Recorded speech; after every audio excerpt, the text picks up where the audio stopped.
রীতির কলার চেপে ধরলে রেগে গিয়ে ফাগুনকে উচিত শিক্ষা দেয় বিদ্যা। হ্যাঁ বন্ধুরা, এমনটাই দেখা যাবে। বিস্তারিত জানতে ভিডিওটিতে লাইক দিয়ে চ্যানেলটি সাবস্ক্রাইব করে দেখতে থাকুন। গল্পের শুরুতেই দেখা যাবে বিদ্যা শ্রাবণকে মাস্টার মশাইয়ের হাত থেকে মার খাইয়ে দিয়ে বাড়ি ফিরে দেখা যায় অনেক কিছু ভাবতে থাকে। আমি তো ওদেরকে ভাই ভেবেছিলাম, আমি তো শ্রাবণকে নিজের ভাই মনে করতাম, ফাগুনকে নিজের বোন মনে করতাম, তোরসা ব্যানার্জিকে নিজের মা মনে করতাম, কিন্তু ওরা কেন আমাকে মেনে নিতে পারলো না? আমার দোষটা কোথায়? আমার যদি একটা মা থাকতো তবে কেমন হতো? আমার মা যদি আমাকে অনেক ভালোবাসতো, যেমন ফাগুনকে ফাগুনের মা ভালোবাসে, শ্রাবণকে শ্রাবণের মা ভালোবাসে, তেমন যদি আমাকেও ভালোবাসতো। আমি চাই না ওরকম প্রশ্রয়, কিন্তু শুধু যদি আমাকে ভালোবাসাটা দিত তবে কেমন হতো? তবে তো আমার জীবনটা অন্যরকম হতো। আমি আমি আজ এই জায়গায় দাঁড়িয়ে থাকতাম না। আমার মা আমাকে সবসময় সাপোর্ট করতো, আমি সব জিনিসে এগিয়ে থাকতাম। তখন তখন দেখা যায় এদিকে রিত চ্যাটার্জি বাড়িতে এলে তখন ফাগুন রিতের কলার ধরে বলতে থাকে, আমি আমি কিছুতেই তোমাকে অন্য কারোর সঙ্গে শেয়ার করতে পারবো না। তখন তখন দেখা যায় রিত বলতে থাকে, একদম একদম বাড়াবাড়ি করবে না, একদম বাড়াবাড়ি করবে না। এরপরেই বিদ্যাকে ফোন করে বলতে থাকে, বিদ্যা তুমি এক্ষুনি চ্যাটার্জি বাড়িতে এসো, একটা দরকার আছে, আমি তোমাকে রিকোয়েস্ট করছি। তখন বিদ্যা বলতে থাকে, ঠিক আছে আমি যাচ্ছি। এরপরে দেখা যায় এদিকে ফাগুনের সঙ্গে অনেক অনেক কথা কাটাকাটি হয় রিতের। রিত বলতে থাকে, আমি তোমার সঙ্গে কিছুতেই সংসার করতে চাই না, আর আমি তোমাকে ভালোবাসি না। বিদ্যা আসছে, বিদ্যার সামনে আজকে সবটা ক্লিয়ার হয়ে যাবে। আজকে বিদ্যা আসলেই সবকিছু মিটমাট হয়ে যাবে, আর তোমার পথ আলাদা, আমার পথ আলাদা। আমি তো তোমাকে বিয়ে করিনি, তুমি কেন মিথ্যে মিথ্যে কথা বলছো, আর কেনই বা মিথ্যে কেস লড়ার চেষ্টা করছো? আমি জানি জানি কেসটা তুমি লড়তে পারবে না, কারণ কারণ তুমি পুরোটাই মিথ্যে। আর আমি সিঁদুর পরিয়েছি বিদ্যাকে, তাই আমার ওয়াইফ বিদ্যা ব্যানার্জি ও হচ্ছে এখন রাজদীপ চ্যাটার্জির ওয়াইফ, বিদ্যা চ্যাটার্জি। বুঝতে পেরেছো? তুমি কেউ নয়। তুমি যদি আমার শালিকা হয়ে থাকতে পারো তবে থেকে যেতে পারো, আর যদি না থাকতে পারো তবে প্লিজ আমাদের মাঝখানে এসো না, আমাদের থেকে দূরে থাকার চেষ্টা করো। তখন ফাগুন বলতে থাকে, আমি কিছুতেই এটা মানবো না, আমি কিছুতেই মানবো না। এরপরে দেখা যায় ফাগুন আবার রিতের কলার চেপে ধরে বলতে থাকে, আমি তোমাকে কারোর সঙ্গে শেয়ার করতে পারবো না, আমি তোমার ভাগ একটুখানিও কাউকে দিতে পারবো না। তখন দেখা যায় এই কথাটা শুনে রিত বলতে থাকে, তুমি তুমি আমার ভাগ দেবার কে? তুমি কে? তোমার কোনো অধিকার আছে আমার উপর, যে তুমি আমার ভাগ কারোর সঙ্গে শেয়ার করবে না? আমি তোমার দিদি, তোমার নাই। বুঝতে পেরেছো? ঠিক তখনই বিদ্যা এসে নিজেরটা বুঝে নেওয়ার জন্য বিদ্যা এসে ফাগুনকে বলতে থাকে, আমি এখন চাইলে তোকে সবার সামনে কষে থাপ্পড় মারতে পারি, কিন্তু মারবো না। আমি তোকে থ্রেট করছি, আর কখনো মিস্টার রাজরিত চ্যাটার্জির কাছে আসার চেষ্টা করবি না। ও আমার হাজবেন্ড। এখন আমি তোকে ভালোবেসেছিলাম, আমি তোকে তোকে বলেছিলাম, বোন, আমি তোকে রাজদীপ চ্যাটার্জিকে দিয়ে দেব, তুই প্লিজ কোনো অন্যায় করিস না। কিন্তু তুই যা শুরু করেছিস, তোর বাবা তোর মা সবাই মিলে যা শুরু করেছে, এখন আমি নিজের নিজের জিনিসগুলো সবকিছু পই পই করে হিসেব করে নেব। আগে তো আমি সব পছন্দের জিনিস তোকে দিয়ে দিয়েছি, সবকিছু তোকে দিয়ে দিয়েছি, নিজের পছন্দ বলে কিছুই রাখিনি। সবসময় তোকেই প্রাধান্য দিয়ে এসেছি, তোকে নিজের ছোট বোন হিসেবে মেনে এসেছি, কিন্তু তুই তো কখনো আমাকে দিদি হিসেবে মানিসনি। তবে কেন আমি তোদের জন্য এতটা স্যাক্রিফাইস করব? আর নয়, অনেক করেছি। এখন আমি আমার একটুখানি জমিও কাউকে দেব না। এরপরে দেখা যায় এ কথা শুনে পিহু বলতে থাকে, বিদ্যা একদম ঠিক বলেছো। তুমি ওদের সঙ্গে একদম কোঅপারেট করবে না, তুমি এখন নিজেরটা নিজে বুঝে নেবে। তখন রিতের মা বলতে থাকে, হ্যাঁ বিদ্যা, তুমি তোমার নিজের এক পা জমিও ছাড়বে না, এই কথাটা আমি তোমাকে বলছি। আর কেউ পাশে থাকুক বা না থাকুক, তোমার শাশুড়ি মা তোমার পাশে আছে। এতে এতে আমাকে যদি মিস্টার রাজদীপ চ্যাটার্জি বাড়ি থেকে বের করে দেয়, তোমার বাড়িতে কি আমার জন্য একটুখানি জায়গা হবে না? তখন বিদ্যা বলতে থাকে, একটুখানি কেন, পুরো বাড়িটা জুড়েই থাকতে পারবেন আপনি। আপনি যেতে পারেন, কোনো সমস্যা নেই, কিন্তু এই মিস্টার রাজদীপ চ্যাটার্জি কি করে আপনাকে বাড়ি থেকে বের করে, এটাও আমি দেখছি। এরপরে দেখা যায় রাজদীপ বলতে থাকে, আমি কাকে বাড়িতে রাখবো কাকে তোমাকে রাখবো না এটা পুরোটাই আমার ডিসিশন। কারণ এ বাড়িতে আমার কথার বাইরে কেউ কথা বলতে পারে না। তোমার কথা মতো কি এ বাড়িটা চলবে নাকি? তখন বিদ্যা বলতে থাকে, যদি বলি চালাতে হবে তবে অবশ্যই চালাতে হবে। আমি এবার এমন ভাবে আপনাদের মাথার উপর উঠে বসবো আপনারা কল্পনাও করতে পারছেন না। অনেক সহ্য করেছি, অনেক ছাড় দিয়েছি। আর নয় এভাবে আপনাদের ছাড় দিতে দিতে আপনারা আজ এখানে এসে পৌঁছেছেন। এভাবে ক্ষতি করার চিন্তা করতে পারছেন। তাই এখন যা করার আমাকেই করতে হবে। এরপরে দেখা যায় বিদ্যার কথাগুলো দাঁড়িয়ে দাঁড়িয়ে হা করে শুনতে থাকে। তখন বিদ্যা বলতে থাকে, আসুন মিস্টার রাজরিক চ্যাটার্জি। এই বলে রিতের হাত ধরে টানতে টানতে রিতকে নিয়ে বাড়ি থেকে বেরিয়ে যায়। তখন ফাগুন চিৎকার করে বলতে থাকে, প্লিজ দিদি, ওকে নিয়ে যাস না, ওকে দিয়ে যা, ওকে নিয়ে যাস না, ও শুধু আমার। আমি ওকে কারোর সঙ্গে শেয়ার করতে পারবো না। আমি কারোর সঙ্গে ওকে ভাগ করতে পারবো না।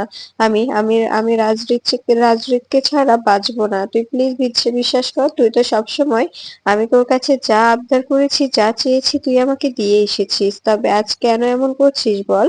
আমাকে আজকে ওকে দিয়ে দে। তখন বিদ্যা বলতে থাকে, আগে আগে আমি না বুঝে সবকিছু করেছি, কিন্তু এখন আর নয়, অনেক অনেক ভুল করেছি। সেই ভুলের মাসুল আমাকে আজকে এভাবে দিতে হচ্ছে। আমার নিজের প্রাণ সংশয় অবধি হয়েছে। আমি কেন এতটা সাফার করব? ছোটবেলায় মাকে হারিয়েছি, তারপরে তোর মা এসেছিল। আমি ভেবেছিলাম এটা যেহেতু তোর মা, ওটা আমারও মা, কিন্তু তোর মা কখনো আমাকে নিজের বলে মানেনি, আমাকে আপন করে নেয়নি। সবসময় সৎ চোখে দেখে গেছে। এমনকি সৎ চোখে দেখলেও আমাকে কখনো মা ডাকার পারমিশন দেয়নি। তারপরেও আমি মা ডেকেছি, উনি ইগনোর করে গেছে।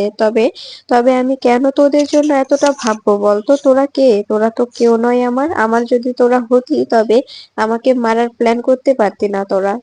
তখন দেখা যায় আগুন বলতে থাকে, আজ যদি তুই ওকে নিয়ে যাস, পরে পুরো এই শহরে আগুন ধরে যাবে। আমি তোকে বলে দিলাম, এই কথাটা মাথায় রাখিস। আমি কিন্তু কিছুতেই ছাড়বো না। আমি কিছুতেই তোদের ছাড়বো না।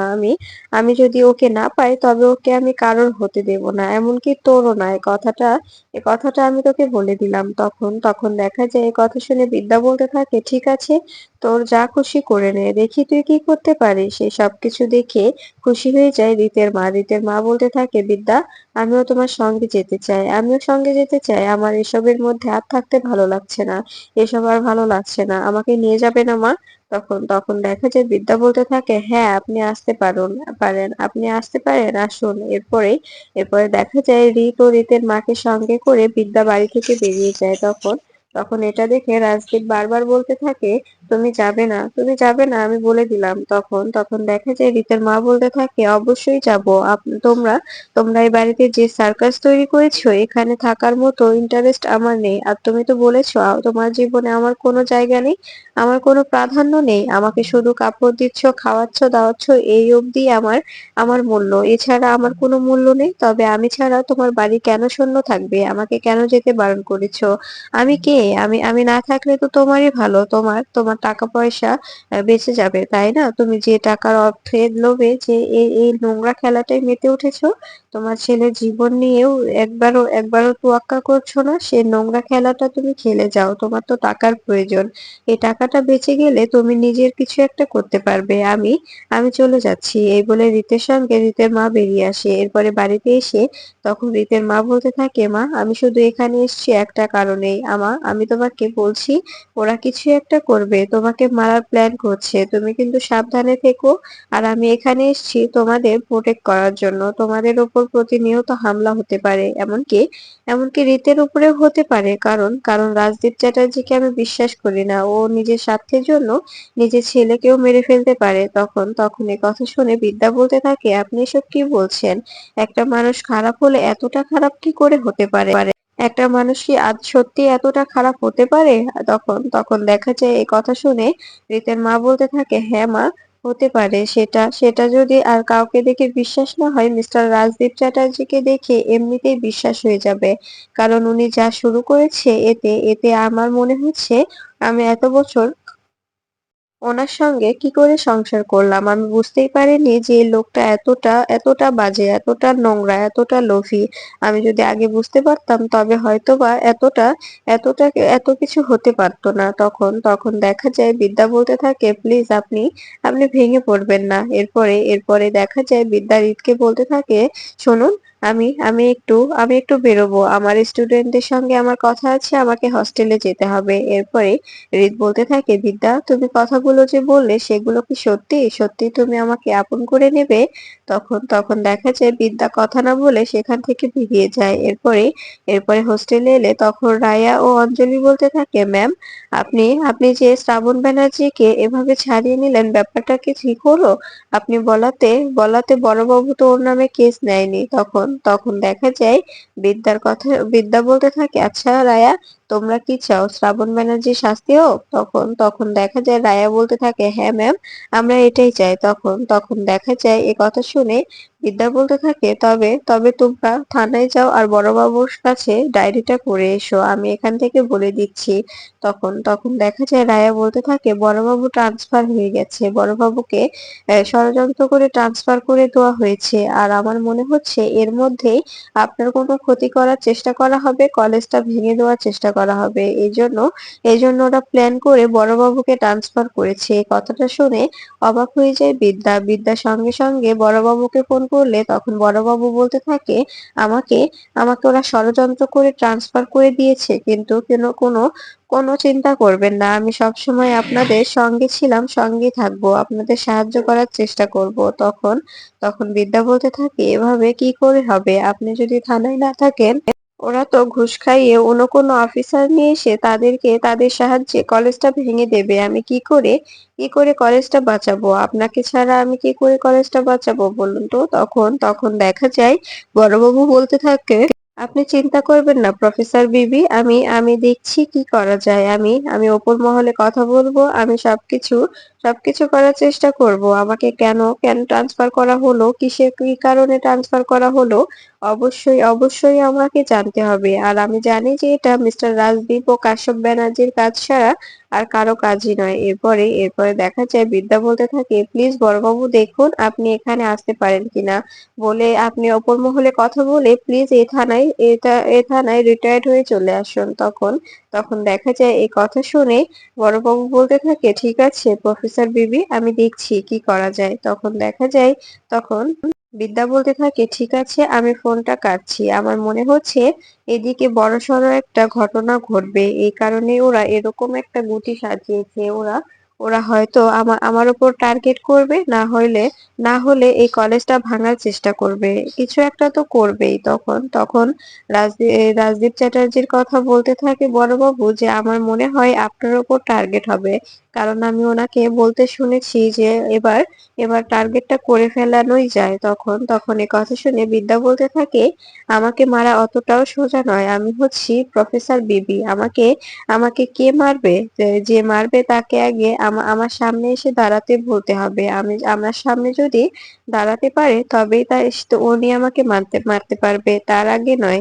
তখন বড়বাবু বলতে থাকে, আমি জানি আপনি নিজেকে প্রোটেক্ট করতে পারবেন, আপনি নিজেকে প্রোটেক্ট করতে অবশ্যই পারবেন, আপনার কেউ কোনো ক্ষতি করতে পারবে না। আর আমি চেষ্টা করছি, যথাসম্ভব চেষ্টা করছি কি করে ওই থানায় আবার ট্রান্সফার হওয়া যায়। তখন দেখা যায় বিদ্যা বলতে থাকে, প্লিজ একটু দেখুন কি করে আসতে পারেন। তখন বড়বাবু বলতে থাকে, ঠিক আছে, আপনি একদম চিন্তা করবেন না, আমি পুরো দমে চেষ্টা করব। তখন বিদ্যা বলতে থাকে, ঠিক আছে, আপনি প্লিজ চেষ্টা করুন, চেষ্টা করে দেখুন কি করতে পারেন। তখন বড়বাবু বলতে থাকে, ঠিক আছে প্রফেসর বিবি, ফোনটা কেটে দিন। এরপরে রায়া বলতে থাকে, ম্যাম এখন কি করবেন? এখন তো অনেক বড় ঝামেলায় পড়ে যাব আমরা, কলেজটা ওরা ভাঙার জন্য উঠে পড়ে লাগবে, কলেজটা ভেঙে দিলে, হস্টেলটা ভেঙে দিলে আমরা কোথায় যাব? আমাদের পড়াশোনাটা হবে না, আমাদের এই স্বপ্নগুলো পূরণ হবে না। তখন বিদ্যা বলতে থাকে, একদম ভেঙে পড়বে না, তোমাদের স্বপ্ন পূরণ আমি করব, অবশ্যই তোমাদের স্বপ্ন পূরণ হবে, আর কলেজটা কেউ ভাঙতে পারবে না, এটা আমি তোমাকে কথা দিচ্ছি। তখন দেখা যায় এ কথা শুনে অঞ্জলি বলতে থাকে, ম্যাম ওরা যে সবাই মিলে গুন্ডা পান্ডা নিয়ে এসে এভাবে বারবার যদি আমাদের উপর আক্রমণ করে তবে আমরা কবারই বা একা একা বেঁচে যাব বলুন তো। এবার আবার বড়বাবু নেই, বড়বাবু থাকতেও তাও একটু একটু আমাদের সাহস ছিল। এখন কি করব? তখন বিদ্যা বলতে থাকে, একদম ভাববে না স্টুডেন্ট, একদম ভাববে না।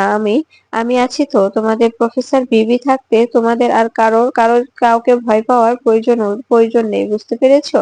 তখন অঞ্জলি বলতে থাকে, হ্যাঁ ম্যাম, আমরা জানি আপনি থাকলে আমাদের কেউ ছুতেও পারবে না। কিন্তু বড়বাবুকে ট্রান্সফার করাটা কি মোটেও ঠিক হলো? বড়বাবুকে ট্রান্সফার করা তো ঠিক হলো